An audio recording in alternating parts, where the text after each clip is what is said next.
Well, here's the thing.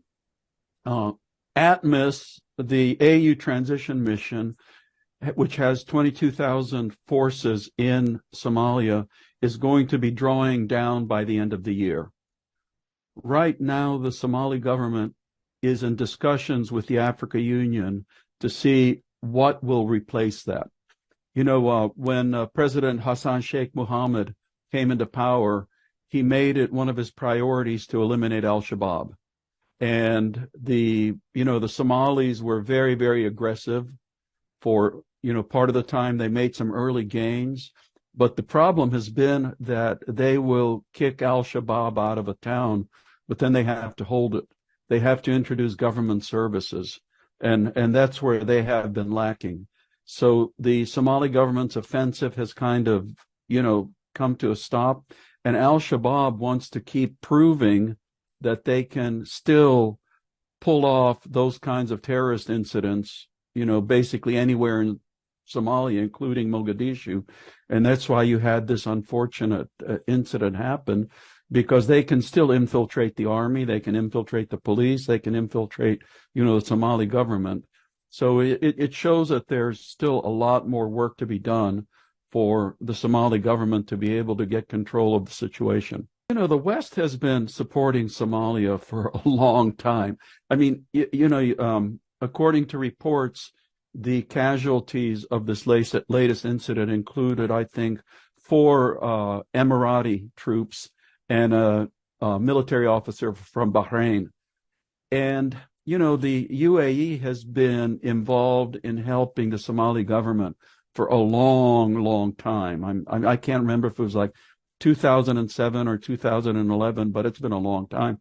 And then when President Farmajo was in power, the UAE had kind of a break with them when the Somalis seized, I believe it was, I can't remember exactly how many, I think, $9.6 million that were on an Emirati airplane in Mogadishu. And that caused a rupture between the central Mogadishu government and the UAE, at which point the UAE was supporting some of the federal member states, and the Qataris were supporting the central government in Mogadishu. When President Hassan Sheikh Mohammed came back, he repaired the relations with the UAE, so then the UAE again was providing military training to the Somalis, along with other countries. The United States of America has had a very active training mission with Somalia, with the Danab Battalion. I think Turkey has had also a very active training mission with, I think they call the Gorgor Commandos. So the international community has been very much involved in trying to help Somalia. The problem, quite frankly, has been the Somali government. They they do every couple of years what I would call a bait and switch. They promise to hold one person, one vote elections, which they have never held. And they always say, oh, this time our elections that we promise will be one person, one vote. And then at the end of the day, they end up again holding indirect elections, which was how Hassan Sheikh Mohammed was elected. Well, obviously, this is something that Somalia should be doing on its own. And for many, many years now, foreign, countries have been helping Somalia with providing security, actually taking responsibility for security, like the AU mission forces did. Then the Ethiopians have done that in part of Somalia. So I find it ironic that Somalia is so critical now of Ethiopia. And other countries have done considerable training, whether the United States, the Turks, the country we were talking about, the Emiratis. I think the Emiratis themselves, since I believe last several years, have trained something like 5 brigades of Somali troops. But for whatever reason, the Somalis have been incapable of taking responsibility for their own security. So people can criticize the presence of international forces, but at the end of the day, we're still at the stage where the Somalis cannot stand up on their own 2 feet. Yeah. Well, that's a great question. But here's the thing.